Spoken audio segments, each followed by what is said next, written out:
Hey everyone, hope you're staying safe out there. This is Victoria Ontiveros, Marketing Coordinator here at the ISO 9001 Group.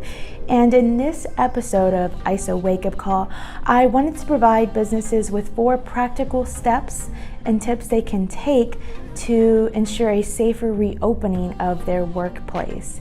So as businesses are ready to open their doors and employees are ready to get back to a more typical work environment, it's important that your employees' health and safety stays a priority.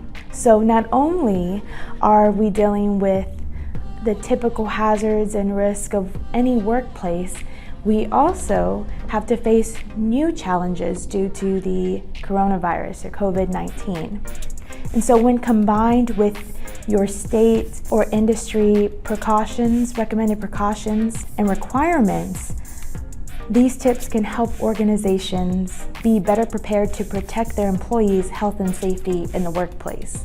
So let's get started with tip number 1. Tip number 1 is to prepare your physical workplace. Now, according to the Centers for Disease Control and Prevention, the CDC, practicing social distancing is a very effective way to prevent the spread of the virus. And so that means keeping at least 6 feet apart from others who do not live in your household. And this can look very different depending on your work environment or your physical workspace. Some examples include holding virtual meetings, discontinuing non-essential travel, limiting on-site visitors, rearranging workstations if possible, and possibly even installing partitions. I know we're starting to see these plexiglass partitions in between the customer and between maybe the cashier at our grocery stores. Ensuring the ventilation systems in your office or in your shop are properly functioning to make sure that there's good air ventilation in your workspace, and also encouraging those who don't feel well to stay at home. You might also consider establishing some sort of screening station before anyone even enters into the office or your workspace area. So by preparing your physical workspace, you're reducing the opportunity for yourself and your employees to come into contact with others or even surface areas that might be contaminated or infected. Tip number 2 is to maintain a clean workspace. One way the virus spreads is by us coming into contact with a surface area that is contaminated. And so that would mean we would need to clean and disinfect workspaces and even tools that are shared or regularly used to prevent the spread of COVID-19. And so you might want to consider establishing documented standard operating procedures, or SOPs as they're commonly referred to ensure proper and consistent cleaning measures for disinfecting the workplace. And I would also encourage you to check out the EPA's website for a list of approved disinfectants that are effective against COVID-19. Tip number 3 is to increase the awareness, engagement, and communication with your employees. So you should increase the awareness of any new policies or procedures your company is taking to prevent the spread of the virus. And now this might be through meetings or through training. So consider having maybe a company-wide kickoff meeting, virtually, of course, to discuss any new company policies or procedures that are in place, and providing training to applicable employees so they have the knowledge of how to assess risk and maybe even identify new hazards in the workplace. You can increase employee engagement by implementing a health and safety program. A great example of this is the Occupational Health and Safety Management System, ISO 45001.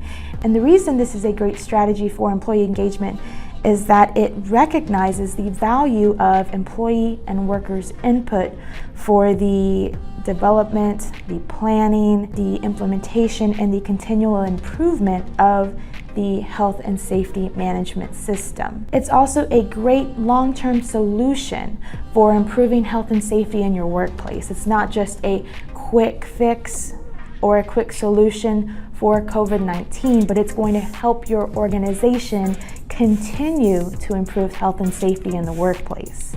And last, you should increase communication. Continue to discuss any employees' concerns with returning to the workplace and their overall well-being. The last tip, which is very simple but can also be very effective, is to practice good hygiene. So companies should promote washing hands frequently with soap and water for at least 20 seconds.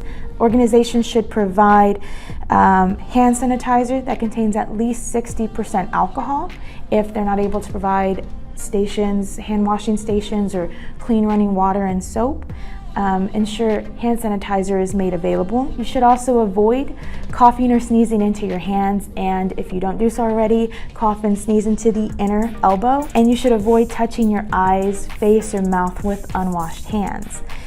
And if possible, wear personal protective equipment or PPE, and this can be as simple as a cloth face mask. So let's do a quick recap of the 4 tips again. So 1 is to prepare your physical workplace. 2 is to maintain a clean workspace. And if you need any assistance with designing and documenting standard operating procedures for cleaning or disinfecting, or for any of your other organization's processes, give us a call. We can definitely help you with that. Tip number 3 is to increase awareness, engagement, and communication. And for those of you that are interested in implementing a health and safety program such as ISO 45001, or if you have any questions about the occupational health and safety standard, reach out to us. Our management system experts will be able to answer any questions you might have. And the last tip is to practice good hygiene.